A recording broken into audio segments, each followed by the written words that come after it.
Lorsque vous ne vous sentez pas compris ou écouté, vous pouvez vous mettre très en colère. Votre ego vous souffle alors qu'il vous faut crier, hurler votre colère pour essayer de vous faire entendre. Et est-ce que ça marche? Pas vraiment. Il y a plusieurs manières de ne pas se sentir compris ou de ne pas se sentir écouté, notamment lorsque vous parlez, on vous coupe la parole, ou bien on n'écoute pas ce que vous êtes en train de dire jusqu'au bout, ou bien on est en train de s'affairer à faire autre chose, ou bien on ne vous regarde pas. On peut aussi dire que ce que vous êtes en train de dire, c'est pas vrai, c'est un mensonge, ou bien que vous vous trompez, que vous ne savez pas de quoi vous parlez. On va même parfois aller jusqu'à vous dire que, allez, ça suffit, arrête de parler, tais-toi, ou bien on va carrément vous laisser, c'est-à-dire on va partir, on va vous laisser terminer ce que vous êtes en train de dire, mais personne ne sera plus là pour vous écouter, et ça vous met vraiment très en colère. À ce moment-là, votre ego vous souffle que vous êtes blessé, que vous êtes trahi, que vous souffrez d'une blessure profonde, importante, parce que votre parole là est en train non seulement d'être remise en question, mais en fait elle n'a pas de valeur. Donc globalement, votre personne entière peut être mal considérée, mal jugée. Donc vous manquez profondément de respect, d'estime, de valeur de la part de l'autre personne. Et ça vous blesse profondément. C'est comme si toute votre personne était remise en cause et du coup, vous n'avez pas envie de vous laisser faire. Donc, vous pouvez crier. Et en criant, vous vous rendez compte que cela n'a pas l'effet, n'a pas l'impact que vous auriez souhaité. C'est-à-dire que l'autre se taise enfin et qu'il écoute jusqu'au bout ce que vous êtes en train de dire, ou au moins le fond de votre pensée. Alors le manque de considération, c'est quelque chose qui fait très mal au niveau de l'estime de soi. Considérer, dans sa première définition, c'est regarder l'autre attentivement. Et puis dans un second temps, considérer, c'est aussi tenir compte de. Donc vous comprenez bien que lorsque l'autre ou les autres ne vous écoutent pas, eh bien évidemment votre ego vient vous signifier que on ne vous respecte pas, que l'on ne vous estime pas correctement, qu'on ne vous considère pas dans la personne que vous êtes et dans ce que vous avez à dire. Il va donc être primordial d'apprendre à vous faire respecter, d'apprendre à vous affirmer, d'apprendre à être plus ferme dans ce que vous dites. Je vous rappelle que vous avez le droit de dire stop. Vous savez le dire. Vous n'osez peut-être pas. Vous avez aussi tout à fait le droit de dire non. Même chose. Vous savez dire non, mais vous n'osez peut-être pas. Qu'est-ce qui vous retient? De quoi avez-vous peur?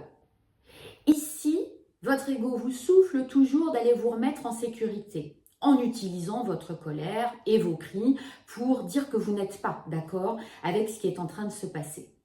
Mais votre ego est toujours le premier à réagir, alors qu'en fait c'est dans votre réflexion, c'est dans votre analyse qu'il faudrait aller piocher, aller puiser la réponse. La réponse à quoi? La réponse à la question de mais qu'est-ce qui me fait autant souffrir?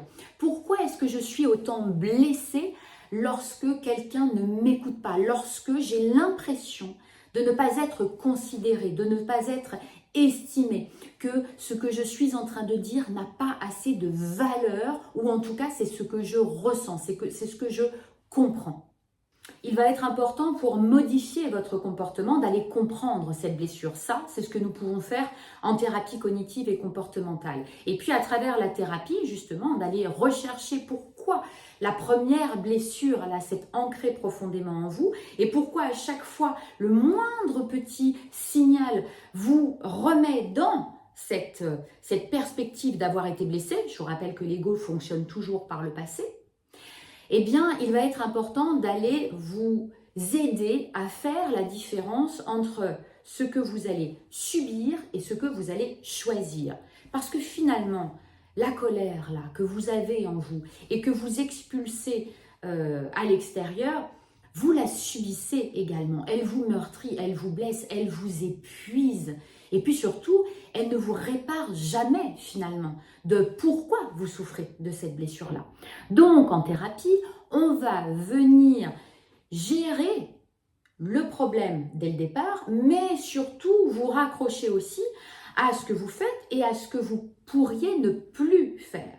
Donc, par exemple, exprimer ce que vraiment vous pensez et ne plus vous retenir par peur, exprimer vraiment ce que vous ressentez Et puis, ne plus avoir à subir, par exemple, les choses, les demandes ou tout un tas de choses qu'on va venir vous dire quand on va vous contrarier. Mais choisir ce que vous avez envie de faire passer comme message.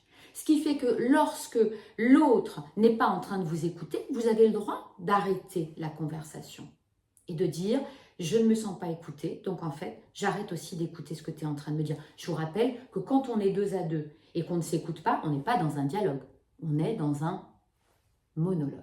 Donc ça ne marche pas. Et chacun va dire ce qu'il a à dire, personne ne se comprend, personne ne s'entend, et surtout finalement, personne ne solutionne le problème qui nous a amenés à nous rencontrer et à parler de quelque chose qui nous blesse.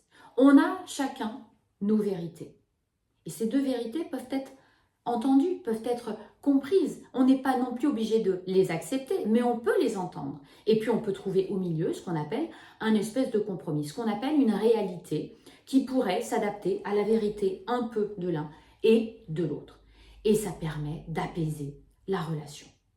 Voilà, si ce sujet véritablement vous peine, vous pèse, parce que cette colère-là, vous sentez qu'elle est en vous, ce manque de considération, c'est peut-être aussi un manque de reconnaissance qui est ressenti, eh bien n'hésitez surtout pas à venir prendre, voilà, vous m'appelez, vous prenez une séance en cabinet ou bien en visio, je serai ravie de pouvoir vous aider, vous accompagner pour vous apaiser, pour vous calmer, pour vous sentir mieux et surtout pour comprendre de quoi vous avez été blessé. Ça peut remonter à très loin parfois.